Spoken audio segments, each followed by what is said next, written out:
अस्सलाम वालेकुम नाजरीन, आप देख रहे हैं फोर कॉर्नर्स विद तारड़। मैं हूं शाजिया नैयर और वाशिंगटन डीसी से इस वक्त साजिद तारड़ साहब मेरे साथ मौजूद हैं। उनको प्रोग्राम में वेलकम करेंगे। अस्सलाम वालेकुम साजिद साहब, कैसे हैं आप? वालेकुम सलाम। Thank you Shazia. साजिद साहब, सबसे पहले हम प्रोग्राम में बात करना चाहेंगे जो पाकिस्तान में एक दिलखराश वाक़या पेश आया सियालकोट के इलाके में।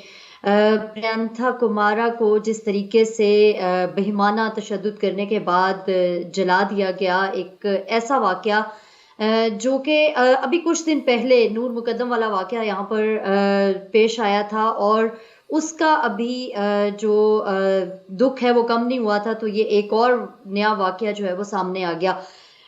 इस वक्त हुकूमत पाकिस्तान की जानिब से एक शख्स जो कि अदनान के नाम से पहचाना गया, जिसने प्रियंथा कुमारा को बचाने की भरपूर कोशिश की, लेकिन वो एक निहत्था आदमी उस कोशिश में कामयाब नहीं हो सका और जो एक जत्था था वो अपने मसमूम मकासद में कामयाब हुआ। लेकिन अदनान की कोशिश को सराहते हुए उनको आला एजाज़ देने का ऐलान किया गया है।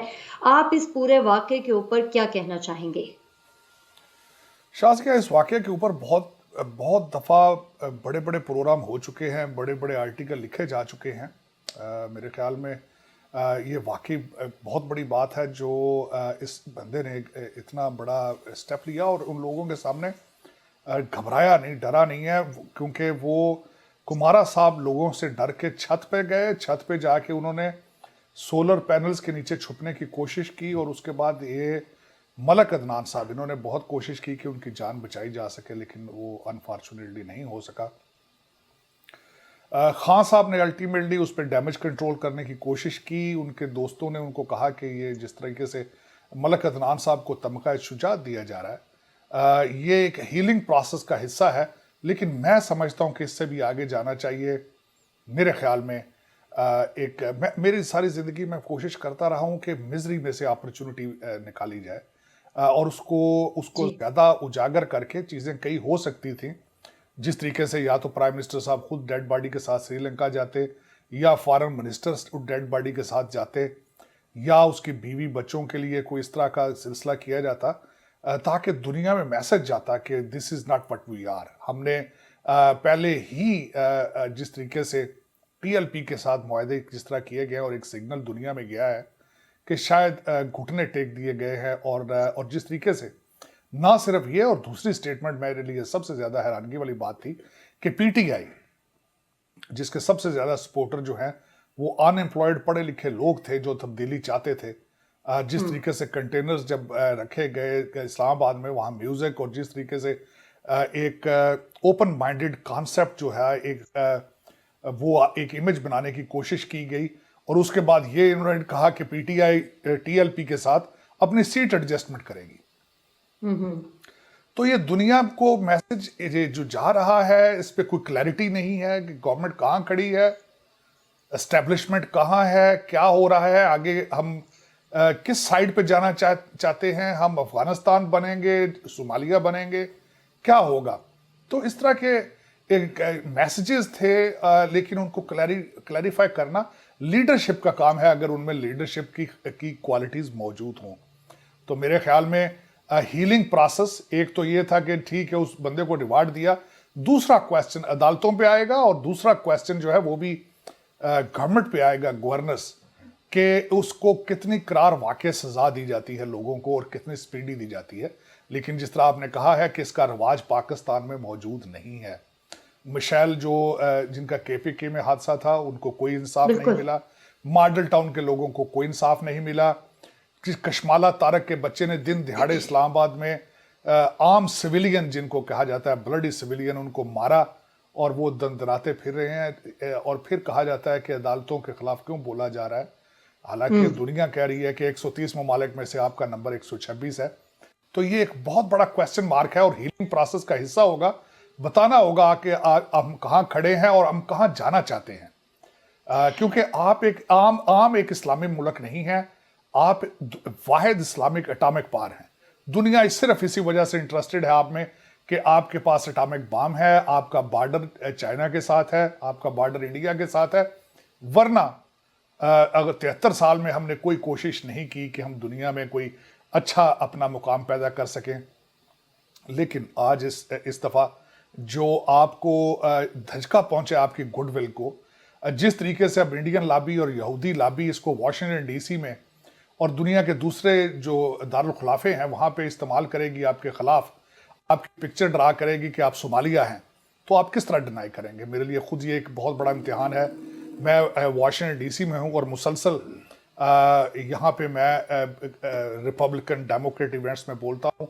मेरे लिए खुद ये मुश्किल होगा कि मैं पाकिस्तान को प्रोटेक्ट कर सकूँ, बता सकूँ कि we are peace loving people, हम लोग जो हैं वो हम कहाँ जा रहे हैं, हमारे इंटेंशंस क्या हैं। तो ये एक बहुत बड़ा इस वक्त current administration, I am sorry Shazia. Ji Sajid Sahab, Sialkot का ये दूसरा वाकया है। इससे कबल भी सियालकोट में एक ऐसा ही दर्दनाक वाकया पेश आया। कुछ साल कबल की बात है कि जो दो भाइयों को चोर डिक्लेयर करके पुलिस की मौजूदगी में, एसी और डीसी की मौजूदगी में इसी तरह बेईमाना तशद्दुद का निशाना बना के लटका दिया गया था। और वो दोनों नौजवान जो थे वो बहुत कम उम्र नौजवान थे और उनको इसी तरह से ब्रुटैलिटी का शिकार वो हुए थे।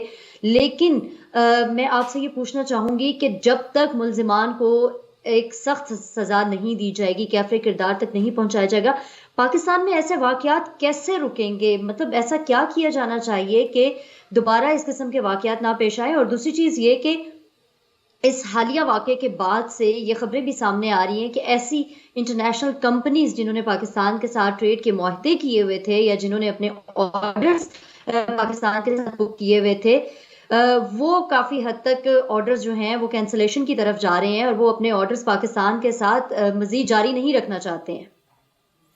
शाज़िया, जो आपने बात की है कि इनको रोकने का तरीका क्या है, मैं क्योंकि एक लॉ स्टूडेंट हूं, मैं जिंदगी में 2 दफा लॉ स्कूल्स में गया हूं। जी जो एक फिलॉसफी है पनिशमेंट के पीछे, सजा देने, सजा किस तरह डिफाइन की जाती है, सजा किसी को देने का मकसद क्या होता है, मैं ये वो मैं बता के आप पे छोड़ दूंगा देखने वालों को।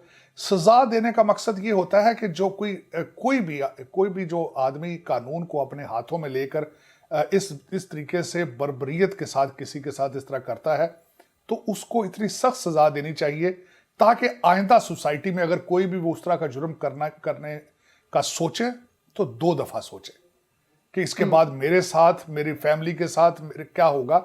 और दूसरा, इसको बाहर कानून जो है वो सबसे बड़ी बात ये है, ये गवर्नेंस का मसला है, कानून का है। यहां पे मैं ये बताना चाहूंगा कि आप सियालकोट के वाकये की बात कर रही हैं। अगले दिन आप हुकूमत के एक तर्जुमान जो थे उन्होंने बयानिया दिया है कि 1 महीने में ये तीसरा चौथा वाकया है। 4 सदा में एक वाकया हुआ है और भी वाकये हुए। लेकिन अफसोस की बात यह है कि आपकी रूलिंग एलीट इसको किस तरह अपने कपड़े झाड़ती है। वो कहते हैं कि सोसाइटी का प्रॉब्लम है, ये हमारा प्रॉब्लम नहीं है।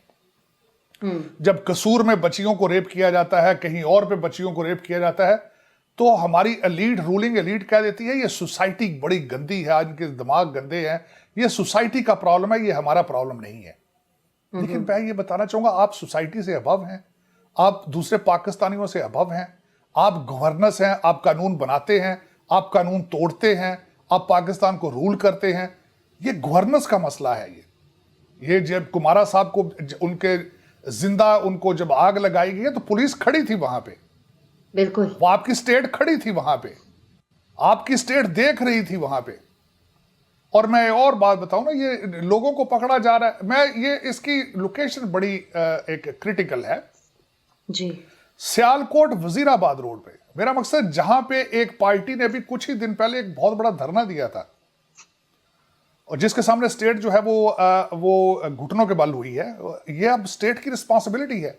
उस ऑर्गेनाइजेशन की भी अपनी जिम्मेदारी बनती है कि वो अपने इमेज को ठीक करें, अपने मैंडेट को ठीक करें और दोबारा देखें कि आइंदा दोबारा ऐसा वाकया पेश ना आए। लेकिन मैं यही बताना चाहता था कि जब किसी को सजा दी जाती है, लफज एक क्या, इबरतनाक सजा। इबरत से मुराद है कि दूसरी सोसाइटी उससे इबरत हासिल करे। लेकिन अफसोस के साथ है कि इस तरह का वाकयात पहले, जिस तरह आज भी मैंने बताया कि मॉडल टाउन के लोग अपने लिए इंसाफ ढूंढते फिर रहे हैं, आज भी लोग जो है, और जुल्म की बात है, पाकिस्तान में बेनजीर भुट्टो के कातिल नहीं आज पकड़े गए। जब एक प्राइम मिनिस्टर, जब उसकी पार्टी बार बार आती है इक़्तिदार में, उसको कोई इंसाफ नहीं मिलता तो दूसरे किसी को इंसाफ क्या मिलेगा? ये एक बहुत बड़ा सवालिया निशान है इस वक्त हमारी कौमी अदालतों पे। अब देखें इसके बारे में दुआई की जा सकती है, अल्लाह ताला पाकिस्तान पर रहम करे, पाकिस्तान की रूलिंग एलीट को हदायत दे। और इस वक्त जो कड़े हालात चल रहे हैं, जिस तरह फाइनेंशियल है, पाकिस्तान कैन नॉट अफोर्ड, जिस तरह आपने कहा है कि अब सियालकोट से फॉरनर जाके चीज़ें किस तरह खरीदेंगे, ये भी एक बिल्कुल। क्वेश्चन मार्क है। इस वक्त लोग जाके किस तरह फैसलाबाद से कॉन्ट्रैक्ट लेंगे, सियालकोट से क्या करेंगे। मैं तो फिर यहाँ आपको बताया वाशिंगटन डीसी में बैठ के बस दुख का इजहार ही कर सकता हूँ, क्योंकि रूलिंग एलीट जो है वो बेखबर है। वो रूलिंग एलीट जो है वो वन वे टिकट ले चुकी है अपने, और वो दे आर केयरलेस मेरे ख्याल में। अच्छा साजिद साहब, एक और क्वेश्चन मैं करना चाहूँगी। रशियन जो प्रेसिडेंट का जो दौरा हुआ है भारत का, उसमें सबसे ज़्यादा अहम बात ये थी कि डिफेंस सिस्टम से रिलेटेड जो वहाँ पे मुआहदे वगैरह हुए, और सबसे ज़्यादा जो मिलिट्री ताल्लुकात को आगे बढ़ाने की बात हुई, इसके साथ साथ ट्रेड के और भी बहुत सारे एग्रीमेंट्स वहाँ पर हुए। तो आप क्या कहना चाहेंगे कि ये जो भारत और रशियन ताल्लुकात हैं, ये दुनिया की सियासी तारीख पर क्या असर छोड़ेंगी? देखिए, इस वक्त पुतिन साहब का इस वक्त इंडिया का दौरा करना बड़ा क्रिटिकल है, क्योंकि इंडो चाइना पैसिफिक जो इस वक्त इश्यूज चल रहे हैं, अफगानिस्तान से निकलना अमेरिका का, वो भी शिकस्त और बड़े बुरे तरीके से निकलना, तो रशिया और China both are flexing their muscles in the region. इसमें वरीसम चीज जो सबसे पहले अगर खुद सोचने वाला सोचे तो S-400 जो है इतना एक सुपीरियर सिस्टम है जो कि इंडिया ने रशिया से खरीदा है। उसके बाद पाकिस्तान की पोजीशन क्या है, पाकिस्तान के डिफेंस वालों की क्या है, वो तो फिर उन्हीं से ज़ाहिर पूछा जाएगा। लेकिन पुतिन साहब या किसी भी रशियन प्रीमियर का ये दूसरा दौरा है, रिसेंट आखिरी दौरा 2018 में था, और इस दौरे में और मजीद डिफेंस उन्होंने चीज़ें डिस्कस की हैं इंडिया की अगेंस्ट चाइना और पाकिस्तान में। देखें, वो इंडिया को थ्रेट तो पाकिस्तान और चाइना से वो लेते हैं। तो इसमें जो इस वक्त इंडिया की जो स्ट्रेटजी है उसको डिस्कस करना चाहूँगा। पाकिस्तान ने ट्राइका प्लस बनाया, उसकी एक मीटिंग हुई, उसमें लोग लेवल के सफारतकारों ने उसमें हिस्सा लिया, लेकिन उसके बाद कोई कैचअप नहीं है, उसके फॉलो अप कोई नहीं है, उसमें कोई आगे प्रमोशन नहीं हो रही है आपकी फॉरेन पॉलिसी, आपकी स्टेटमेंट्स की। इस श्रीलंका के वाक़े पर भी हमारे फॉरेन मिनिस्टर साहब ने सिर्फ थोड़ा सा कपड़ों को झाड़ा है, थोड़ा सा उसमें कहा है कि इसकी वजह से हमारे श्रीलंका के साथ रिलेशनशिप ख़राब नहीं होंगे। तो लेकिन ये कि इससे ज़्यादा वो इन्वॉल्व होना पसंद नहीं करते। आपका जो अपोनेंट है, आपके दूसरी तरफ पार्टी जो इंडिया है, उनकी हर जगह पे 2+2 मीटिंग्स हो रही हैं। 2+2 का मतलब होता है फॉरेन मिनिस्ट्री और डिफेंस मिनिस्टर्स, वो 2-2 के लेवल पे बड़ी हमारी आज तक किसी के साथ 2+2 मीटिंग नहीं हुई। अब उनकी बात करें तो इंडिया की बात करें तो लोग समझते हैं शायद पाकिस्तान बैशिंग नहीं है, लेकिन आपकी रूलिंग एलीट जो कि मेजॉरिटी फॉरेन नेशनल है, उनको ये बताना होता है कि आप क्या कर रहे हैं। अब उसमें ये मैं बताना चाहूँगा कि इस वक्त रशिया से S-400 लिया, राफेल उन्होंने फ्रांस से लिए, और अमेरिका के साथ भी अपने उनके डिफेंस के कॉन्ट्रैक्ट तीनों इस वक्त जो सुपीरियर 3 सुपर पावर्स के साथ वो डील कर रहे हैं। किस सफाई के साथ, ऑस्ट्रेलिया और जापान, मैं वो भूल गया हूँ जो आकस उन्होंने बनाया था। तो उस वर्सेस आप कहाँ खड़े हैं? आपका CPEC था चाइना के साथ, वो भी बंद पड़ा है। चाइनीज आपको बिल्कुल आपको इस वक्त ना वो लिफ्ट करा रहे हैं, ना आपसे वो किसी प्रोजेक्ट में बात करना चाहते हैं, ना आपने कहा है कि हमें फाइनेंशियल बेल आउट करें, उन्होंने आपको जवाब दे दिया है। उसके बाद आप सऊदी अरेबिया और IMF के पास आए हैं। बल्कि इसमें सबसे बड़ा जो एक नुकसानदेह बात है जो मैं बल्कि बताना चाहूँगा कि अब अफगानिस्तान भी आपके हाथ से निकल के कतर चला गया है। आपको ये भी पता होना चाहिए कि इस वक्त जितनी एम्बेसी थी, अमेरिकन एम्बेसी अफगानिस्तान में, वो कतर से ऑपरेट कर रहे हैं, और इस वक्त कतर डायरेक्टली तालिबान से अमेरिकन इंटरेस्ट की बात करता है। अमेरिकन ने देख लिया है कि you cannot be a reliable partner. तो इस वक्त आप क्या दुनिया को मैसेज देना चाहते हैं? आप कहाँ जाना चाहते हैं? आप एक तो आप आइसोलेशन में हैं, लेकिन आप बिल्कुल खामोश हैं, बिल्कुल कोई बात करने में इंटरेस्टेड नहीं है, चाहे वो यूरोप हो, चाहे अमेरिका हो, चाहे वो रशिया हो, चाहे चाइना हो, लेकिन आप किसी से कोई कम्युनिकेशन नहीं हो रही। आपकी सिर्फ IMF के डॉलरों की बेस पे कम्युनिकेशन हो रही है। जो मैं हमेशा ये कहता हूँ कि पाकिस्तान की जो भी पॉलिसी होती है, एक तो रूलिंग एलीट जो कि ज़्यादातर फॉरेन नेशनल हैं, वो पाकिस्तान की डिसीजन लेते हैं और डॉलर बेस होते हैं। डॉलर चाइना से मिल जाए तो वो चाइना के साथ हैं, डेफिनेटली नॉट हो जाता है। अगर चाइना के डॉलर बंद हो तो वो IMF और सऊदी अरेबिया के पाँव में पड़ जाते हैं। तो इस वक्त वही हालात हैं, लेकिन देखना चाहिए कि आपके पड़ोसी अपनी डिप्लोमेटिक चीज़ों के साथ, और बल्कि मैं यहाँ पे एक और चीज़ मेंशन करना चाहूँगा कि उनकी डिप्लोमेसी की एक्सट्रीम देखें ज़रा। जो मेरे लिए वाशिंगटन DC में बैठे एक बड़ी मेरे लिए एक हैरानगी की बात थी।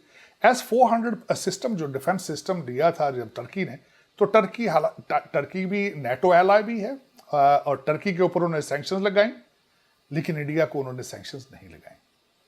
उन्होंने वेवर दिया, इंडिया को वेव किया।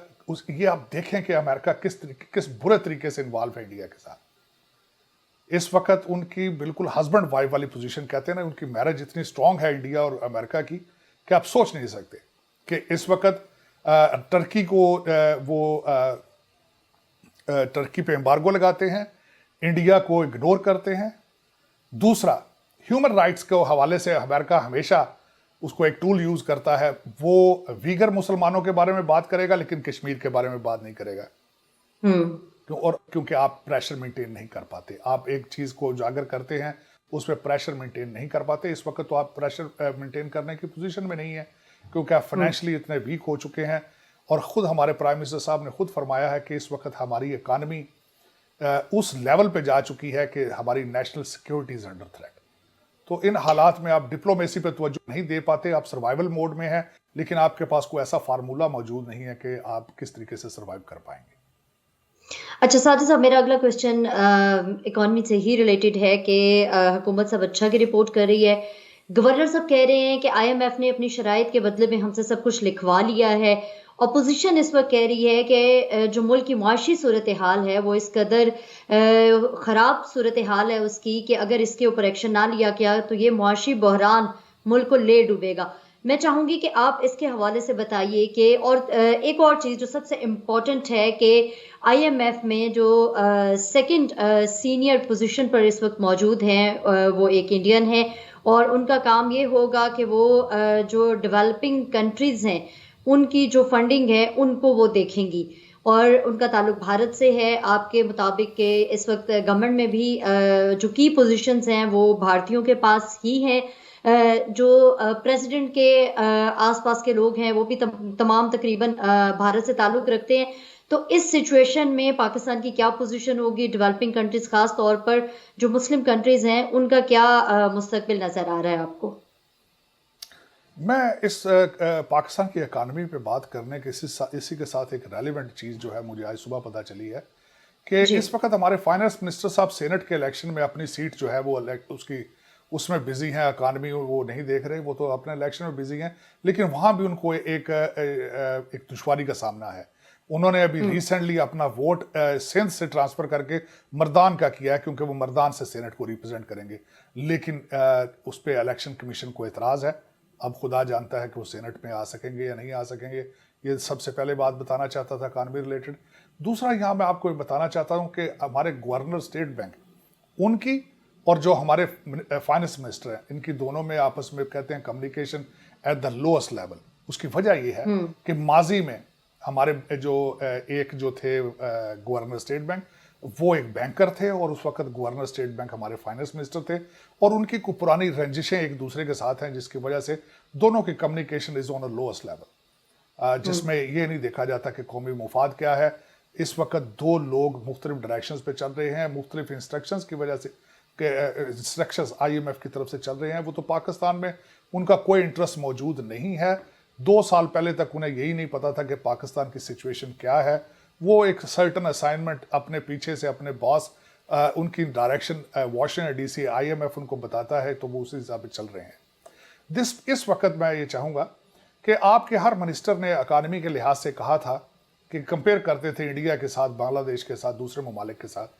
मेरा क्वेश्चन ये होगा कि इंडिया के अंदर आपका पेट्रोल 18 रुपये सस्ता हो चुका है, क्योंकि इंटरनेशनल मार्केट में पेट्रोल सस्ता हुआ है, तो पाकिस्तान का पेट्रोल कहाँ है? एक तो ये मैं उसके बारे में बताना चाहूँगा। दूसरा, रिसेंटली बांग्लादेश के अंदर उन्होंने अपनी 50वीं आज़ादी का दिन मनाया, और उन्होंने बार बार कंपेन किया कि पाकिस्तान की GDP कहाँ है, हमारी GDP कहाँ है, उनके महंगाई का, उनके अंदर इन्फ्लेशन का रेट क्या है, हमारा इन्फ्लेशन का रेट क्या है। ये एक बहुत ही एक सोचने की बात है। इस वक्त मेरी नज़र में जो अगले दिन मुझे ये भी देखने में आया है कि पाकिस्तान के हालात इस वक्त बिल्कुल अफगानिस्तान के साथ मिलते जुलते हैं। उनका भी स्टेट बैंक जो है वो गैर फाल हो चुका है, और हमारी भी रुपया और डॉलर बिल्कुल दोनों गवर्नमेंट के कंट्रोल से बाहर है। इसमें कोई रिलीफ नज़र नहीं आ रही। पाकिस्तान में इस वक्त जो महंगाई की शरह है वो 18% है, और इस वक्त अगर आप देखा जाए तो लोग, मैं समझता था कि दिन में एक दफ़ा खाना खाते हैं ज़्यादातर लोग, लेकिन मेरे ख्याल में पता नहीं अब लोग एक दफ़ा भी खाना खाएंगे या क्या करेंगे। लेकिन इस वक्त भी हमारे जो गवर्नमेंट के नुमाइंदे हैं वो यही कह रहे हैं कि महंगाई कहाँ है, हमें नज़र नहीं आ रही। जाहिर है जब आप करोड़ों में आप घपले करेंगे तो आपको महंगाई नज़र नहीं आएगी। आप किसी मजदूर से पूछें, आप किसी मुलाजम से पूछें, अपने ड्राइवर से पूछें जिसकी तनख्वाह महीने साजिद की साहब 15,000 है, वो किस एक तरह चीज खाता है। मैं यहाँ पे कहना चाहूंगी कि इन लोगों को शायद इसलिए महंगाई नजर नहीं आती क्योंकि इनका पेट्रोल फ्री है, इनकी गैस फ्री है, इनकी बिजली के बिल फ्री है, इनका एयर टिकट फ्री है, मतलब इनकी रेजिडेंस फ्री है। तो जिनके पास हर चीज फ्री में आ रही है, उनका मुकाबला एक 15,000 कमाने वाले के साथ है, उसको महंगाई लग रही है। लेकिन जिनको लाखों रुपए के फ्री बोनसेस और अलाउंसेस मिल रहे हैं, उनको कैसे महंगाई नजर आ सकती है? आप क्या कहेंगे इस पर दूसरा कि शासिया, वो एक तो बिल्कुल आपने ये वजह बताई है कि मैंने देखा था अगले दिन इनके अलाउंस है अपने गैस के और बिजली के और सारे, वो तो एक जी अलग बिल्कुल चीज है। इन सब की आमदन डॉलरों में है। उसकी वजह यह है इस वक्त तकरीबन आपके 15 से 20 हजार रूलिंग एलीट है, जिनकी यहाँ बीवियों की फॉरेन नेशनलिटीज हैं या उनके बच्चों की फॉरेन नेशनलिटीज हैं।